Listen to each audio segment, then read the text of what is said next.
সুপ্রিয় দর্শক, আসসালামু আলাইকুম। নিউজ 24 এর দুপুরের সংবাদে আপনাদের সবাইকে স্বাগতম। প্রথমেই জানিয়ে দিচ্ছি সংবাদ শিরোনাম। বিমানবন্দর থেকে আটক চিত্রনায়িকা নিপুণ। হানিফ সংকেতের ইত্যাদি অনুষ্ঠানে হট্টগোল ভাঙচুর। জাজিরা থানার ওসির ঝুলন্ত লাশ উদ্ধার, পুলিশ বলছে আত্মহত্যা। ধামইরহাট সীমান্ত বিজিবি বিএসএফ এর পতাকা বৈঠক আজ। 24 দিয়ে 71 মুছে দেওয়ার চেষ্টা হচ্ছে, বিষয়টি এমন নয়, যা বললেন হাসনাত আব্দুল্লাহ। এতক্ষণ শুনছিলেন সংবাদ শিরোনাম। পুরো খবর পেতে ভিডিওটি শেষ পর্যন্ত দেখুন। সর্বশেষ সংবাদ পেতে চ্যানেলটি সাবস্ক্রাইব করুন। এবার বিস্তারিত। বিমানবন্দর থেকে আটক চিত্রনায়িকা নিপুণ। বাংলাদেশ চলচ্চিত্র অভিনেত্রী ও বাংলাদেশ চলচ্চিত্র শিল্পী সমিতির সাবেক সাধারণ সম্পাদক নাসরিন আক্তার নিপুণকে হেফাজতে নিয়েছে ইমিগ্রেশন পুলিশ। শুক্রবার সকালে লন্ডন যাওয়ার সময় সিলেট আন্তর্জাতিক বিমানবন্দর থেকে তাকে আটক করে পুলিশ। গত 5ই আগস্ট রাজনৈতিক পট পরিবর্তনের পর থেকেই লাপাত্তা আওয়ামী লীগের নেতাকর্মীরা। এরপর থেকে আওয়ামী লীগের রাজনীতিতে সক্রিয় নিপুণকেও আর মিডিয়ার সামনে আসতে দেখা যায়নি। অনেকেই বলছিলেন গ্রেফতার আতঙ্কে নিপুণ দেশ ছেড়েছেন, তবে সিলেট বিমানবন্দর থেকে তাকে হেফাজতে নেওয়ার পর নিশ্চিত হওয়া গেল নিপুণ দেশেই ছিলেন। হানিফ সংকেতের ইত্যাদি অনুষ্ঠানে হট্টগোল ভাঙচুর। ঠাকুরগাঁওয়ের রানী সংকৈলে জনপ্রিয় ম্যাগাজিন অনুষ্ঠান ইত্যাদি চলাকালে হট্টগোল ও ভাঙচুরের ঘটনা ঘটেছে। এ ঘটনায় অনুষ্ঠান বন্ধ করে দিয়েছে কর্তৃপক্ষ। বৃহস্পতিবার সন্ধ্যার পর উপজেলার রাজবাড়ীতে অনুষ্ঠানের স্থলে এ ঘটনা ঘটে। স্থানীয় ও আয়োজক সূত্রে জানা যায়, অনুষ্ঠানে প্রায় 2000 মানুষের প্রবেশ পাসের ব্যবস্থা করেছিল ইত্যাদি কর্তৃপক্ষ। তবে অনুষ্ঠানে লাখো মানুষের সমাগম হয়। এক পর্যায়ে চেয়ারে বসাকে কেন্দ্র করে বিশৃঙ্খলা সৃষ্টি হলে ভাঙচুর ও মারামারি হয়। কর্তৃপক্ষ একাধিকবার পরিস্থিতি শান্ত করার চেষ্টা করলেও ব্যর্থ হয়। উপায় না পেয়ে অনুষ্ঠানের মাঝপথে স্থগিত করে। এরপর অনুষ্ঠান শুরু করলে আবারও বিশৃঙ্খলা সৃষ্টি হয়। পুলিশ সহ আইন শৃঙ্খলা বাহিনীর সদস্য ইত্যাদি কর্তৃপক্ষ ও স্থানীয় নেতারা পরিস্থিতি নিয়ন্ত্রণ করতে পারেননি। পরে ব্যর্থ হয়ে অনুষ্ঠান বন্ধ ঘোষণা করেন ইত্যাদি পরিচালক হানিফ সংকেত। এদিকে এমন পরিস্থিতির জন্য দর্শকরা কর্তৃপক্ষের অব্যবস্থাপনাকে দায়ী করেছেন। জাজিরা থানার ওসির ঝুলন্ত লাশ উদ্ধার, পুলিশ বলছে আত্মহত্যা। শরীয়তপুরের জাজিরা থানার ভারপ্রাপ্ত কর্মকর্তা আলামিনের ঝুলন্ত লাশ উদ্ধার করেছে পুলিশ। আজ বৃহস্পতিবার বেলা 1:15টার দিকে থানা ভবনের একটি কক্ষে ঝুলন্ত অবস্থায় তাকে দেখতে পান সহকর্মীরা। পরে তার লাশ উদ্ধার করা হয়। শরীয়তপুরের পুলিশ সুপার নজরুল ইসলাম প্রথম আলোকে বলেন, আলামিন আত্মহত্যা করেছেন। ওসি আলামিনের বাড়ি বরিশালের মুলাদি এলাকায়। তিনি গত 14 সেপ্টেম্বর জাজিরা থানায় ওসি হিসেবে যোগ দেন। জাজিরা থানা সূত্র জানায়, জাজিরা উপজেলা সদরে থানা ক্যাম্পাস অবস্থিত। সেখানে 4 তলা একটি ভবনে থানার কার্যক্রম চলছে। ওই ভবনের একটি কক্ষে থাকতেন ওসি আলামিন।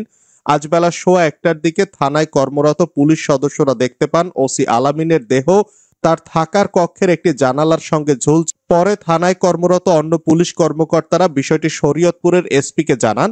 খবর পেয়ে জেলা প্রশাসক আশরাফ উদ্দিন ও এসপি নজরুল ইসলাম জাজিরা থানায় যান। শরীয়তপুর পুলিশ হাসপাতালের চিকিৎসক মনিরুল ইসলাম বলেন, ওসি আলামিনের গলায় গামছা পেঁচানো ছিল। তার শরীরে অন্য কোনো আঘাতের চিহ্ন পাওয়া যায়নি। প্রাথমিকভাবে ধারণা করা হচ্ছে তিনি গলায় গামছা পেঁচিয়ে আত্মহত্যা করেছেন। ধামইরহাট সীমান্ত বিজিবি বিএসএফ এর পতাকা বৈঠক আজ। নওগাঁর ধামইরহাটের বস্তাবর সীমান্তের শূন্য রেখায় বিএসএফ এর কাঁটাতারের বেড়া নির্মাণের চেষ্টায় বিজিবির বাধা দানের পর আজ এ নিয়ে উভয় পক্ষের মধ্যে পতাকা বৈঠক অনুষ্ঠিত হবে। বিষয়টি নিশ্চিত করেছেন বিজিবি নওগাঁর পত্নীতলা ব্যাটালিয়নের অধিনায়ক কর্নেল মোহাম্মদ ইকবাল হোসেন। তিনি জানান, আজ বিকালে এ বৈঠক অনুষ্ঠিত হওয়ার কথা রয়েছে। জানা যায়, বুধবার আন্তর্জাতিক সীমান্ত আইন লঙ্ঘন করে ভারতীয় সীমান্তরক্ষী বাহিনী বিএসএফ বেড়া নির্মাণের চেষ্টা করলে বাধা দেয় বর্ডার গার্ড বাংলাদেশ। এ পরিস্থিতিতে বিজিবি ও বিএসএফ এর মধ্যে ব্যাটালিয়ন কমান্ডার পর্যায়ে পতাকা বৈঠকের আহ্বান করা হয়। 24 দিয়ে 71 মুছে দেওয়ার চেষ্টা হচ্ছে, বিষয়টি এমন নয়, যা বললেন হাসনাত আব্দুল্লাহ। বৈষম্য বিরোধী ছাত্র আন্দোলনের আহ্বায়ক হাসনাত আব্দুল্লাহ বলেছেন, 71 ও 24 এই দুটি লড়াই ছিল বাঙালি জাতির ইতিহাসের লড়াই। সুতরাং একটিকে দিয়ে আরেকটি মুছে দেওয়ার চেষ্টা করা হচ্ছে, বিষয়টি এমন নয়। ৭১-এর লড়াই ছিল পাকিস্তানের অত্যাচার, নির্যাতন ও শোষণের বিরুদ্ধে, ঠিক একইভাবে ২৪-এর লড়াইটিও ছিল আওয়ামী জাহিলিয়াত ও ফ্যাসিবাদের বিরুদ্ধে। এই দুটি লড়াই থেকে আমাদের শিক্ষা নিতে হবে। বৃহস্পতিবার বিকেলে কুমিল্লার দেবিদ্বার উপজেলায় জুলাই বিপ্লবের ঘোষণাপত্রের সমর্থনে গণসংযোগ ও প্রচারপত্র বিতরণের সময় সাংবাদিকদের সঙ্গে আলাপকালে হাসনাত আব্দুল্লাহ কথা বলেন। এদিন বিকেলে নিজের উপজেলা দেবিদ্বার সদর এলাকায় বিভিন্ন দোকান ও পথচারীদের মধ্যে প্রচারপত্র বিতরণ করেন। এ সময় বৈষম্য বিরোধী ছাত্র আন্দোলনের দেবিদ্বার উপজেলার বিভিন্ন পর্যায়ের নেতাকর্মীরা উপস্থিত ছিলেন। হাসনাত আব্দুল্লাহ বলেন, ৩১ ডিসেম্বর শহীদ মিনার থেকে প্রোক্লেমেশন আর জুলাই রেভলিউশন ঘোষণা হওয়ার কথা ছিল। যেহেতু সরকার দায়িত্ব নিয়েছে যে জাতীয় ঐক্যমতের ভিত্তিতে একটি ঘোষণা করতে হবে, তাই আমরা ঘোষণা করিনি। সেই জায়গা থেকে আমরা গণমানুষের আকাঙ্ক্ষা তুলে ধরার জন্য মানুষের কাছে ছুটে যাচ্ছি। প্রান্তিক জনপদ থেকে যারা আন্দোলনে নেমে এসেছিল, সমাজের প্রতিটি স্তরের মানুষের কাছে ছুটে যেতে চেষ্টা করছি, তাদের সঙ্গে কথা বলার চেষ্টা করছি। তাই পরবর্তী বাংলাদেশ বিনির্মাণের ক্ষেত্রে তাদের যে আশা আকাঙ্ক্ষা এই জুলাই গণ অভ্যুত্থানের ঘোষণাপত্রে সেটি প্রতিফলিত হতে হবে। জনগণ যেভাবে চাইবে সেভাবেই ২৪ পরবর্তী বাংলাদেশ বিনির্মাণ হবে, যেখানে ফ্যাসিবাদ, দুঃশাসন ও অপশাসন থাকবে না। নির্বাচনের আগে সবাই গরিবের বন্ধু হন, মন্তব্য নুরুল হক নূরের। গণ অধিকার পরিষদের সভাপতি ও ঢাকা বিশ্ববিদ্যালয় ছাত্র সংসদের সাবেক সহ সভাপতি নুরুল হক নূর বলেছেন, গত ৫০ বছর নির্বাচনের আগে সবাই গরিবের বন্ধু হয়েছে, কিন্তু ক্ষমতায় গিয়ে কেউ কথা রাখেনি। আজকে আমরা রাজনীতিবিদদের লুটপাট, দুর্নীতি নিয়ে কথা বলছি। একটা জবাবদিহিমূলক, জনবান্ধব প্রশাসনিক ব্যবস্থা গড়ে তুলতে হবে। রাষ্ট্র সংস্কারের মাধ্যমে নাগরিকদের মৌলিক অধিকার নিশ্চিত করতে হবে, সাংবিধানিক অধিকার নিশ্চিত করতে হবে। এরই অংশ হিসাবে আজকে এ সরকার ৩ মাসের জন্য নির্বাচন পরিচালনার সরকার নয়। এ সরকার দেশকে বর্তমান অবস্থা থেকে উত্তরণে রাষ্ট্রের কাঠামোগত সংস্কার এনে দেশকে একটি মানবিক রাষ্ট্র হিসাবে গড়ে তুলবে। বাগেরহাট বিএনপির ২ গ্রুপের সংঘর্ষে আহত ২০। বাগেরহাট সদরের বিষ্ণুপুর ইউনিয়নের কুলিয়াদাউর গ্রামে বিএনপির কমিটি গঠনকে কেন্দ্র করে মোল্লা মোস্তাফিজুর রহমান ও শেখ রুহুল আমিন গ্রুপের মধ্যে কয়েক দফা হামলা হয়। বুধবার দুপুর থেকে সন্ধ্যা পর্যন্ত ঘটিত হামলায় নারীসহ ২০ জন আহত হয়েছেন।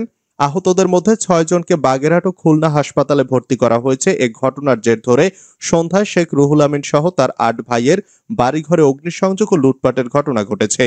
ঘটনার পর পুলিশ ও সেনাবাহিনীর সদস্যরা ঘটনাস্থলে ছুটে যান। বিএনপির বিবাদমান ২ গ্রুপের মধ্যে ফের সংঘর্ষের আশঙ্কায় অতিরিক্ত পুলিশ ও সেনাবাহিনীর সদস্য মোতায়েন করা হয়েছে। হামলায় উভয় গ্রুপের গুরুতর আহতের মধ্যে বাগেরহাট সদর হাসপাতালে ভর্তি আছেন অনেকেই।